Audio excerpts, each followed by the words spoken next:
Bonjour à tous. Dans cette quatrième vidéo sur la trigonométrie, nous allons rentrer dans le vif du sujet avec un résultat qui s'appelle le théorème de Pythagore.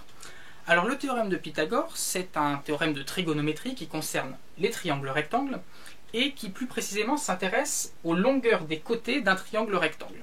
Donc un triangle rectangle, vous en avez un là, avec son angle droit qui se trouve ici. Et tout d'abord, ce qu'il faut savoir, c'est que les trois côtés d'un triangle rectangle portent des noms spécifiques. Tout d'abord, vous avez ces deux côtés-là, qui sont les deux côtés qui forment l'angle droit, et qui s'appellent, tout à fait logiquement, les deux côtés de l'angle droit. Et le troisième côté, celui qui se trouve ici, qui se trouve donc en face de l'angle droit, il s'appelle l'hypoténuse. Alors il faut remarquer que l'hypoténuse, c'est non seulement le côté qui se trouve en face de l'angle droit, mais c'est également le plus long des trois côtés d'un triangle rectangle. Et bien quand on a ce triangle, que dit le théorème de Pythagore? Il nous dit que si on mesure les longueurs de ces trois côtés, et que l'on fait la somme des carrés des deux côtés de l'angle droit, eh bien on trouve le carré de l'hypoténuse. La somme des carrés des deux côtés de l'angle droit est égale au carré de l'hypoténuse, c'est ce que dit le théorème de Pythagore. Alors dit comme ça paraît un peu abstrait, on ne comprend pas forcément très bien ce que ça signifie, alors regardons sur ce triangle concrètement comment est-ce que ça se traduit. Eh bien on va prendre tout simplement un mètre, et avec ce mètre on va mesurer les longueurs des trois côtés. Première longueur, celui-ci on trouve 21 cm. Donc le premier des deux côtés de l'angle droit mesure 21 cm, on note 21. Le deuxième des deux côtés de l'angle droit mesure 28 cm. On va noter 28. Et enfin l'hypoténuse, si on mesure l'hypoténuse, on trouve 35 cm, on note donc 35. Que dit alors le théorème de Pythagore? Le théorème de Pythagore parle des carrés des côtés. Donc ces nombres-là, on va les mettre au carré. Mettre un nombre au carré, c'est le multiplier par lui-même. Ça se note de la façon suivante. 21 au carré, c'est 21 fois 21, et c'est égal à 441. Ensuite, 28 au carré, c'est donc égal à 28 fois 28, et c'est égal à 784. Et enfin, 35 au carré, c'est égal à 35 fois 35, et c'est égal à 1225. Et là, qu'est-ce qu'on constate? Eh bien, on constate que si on fait la somme ici de 441 et de 784, qu'est-ce qu'on trouve? On trouve 1225. Autrement dit, la somme des deux carrés des côtés de l'angle droit est égale au carré de l'hypoténuse. C'est tout simplement ce que nous dit le théorème de Pythagore. Alors à quoi il peut nous servir en trigonométrie le théorème de Pythagore?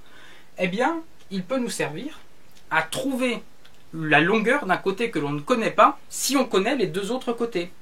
Prenons par exemple un autre triangle. Par exemple un triangle dont les côtés vont mesurer, les deux côtés de l'angle droit vont mesurer par exemple 10. On a un côté qui mesure 10. Et puis l'autre côté de l'angle droit qui est deux fois plus long, qui va mesurer 20. Dans ce cas-là, si je trace maintenant l'hypoténuse, notre angle droit est donc ici, combien mesure l'hypoténuse?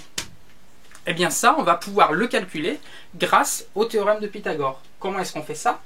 Eh bien on commence par calculer les carrés des côtés qu'on connaît. 10 au carré, ça fait 100.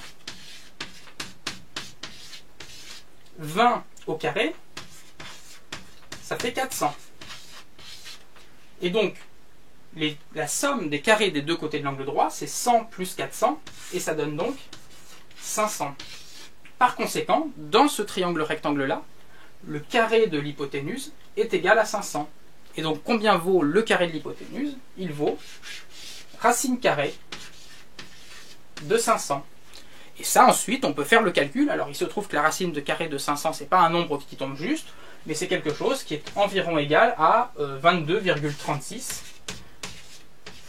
Et puis, des chiffres après la virgule qui continuent. Donc voilà comment on peut appliquer ce théorème de Pythagore, comment, à partir de deux côtés d'un triangle rectangle, on peut trouver le troisième. Donc c'est notre première étape dans l'étude de la trigonométrie, dans l'étude des triangles, et donc des triangles rectangles.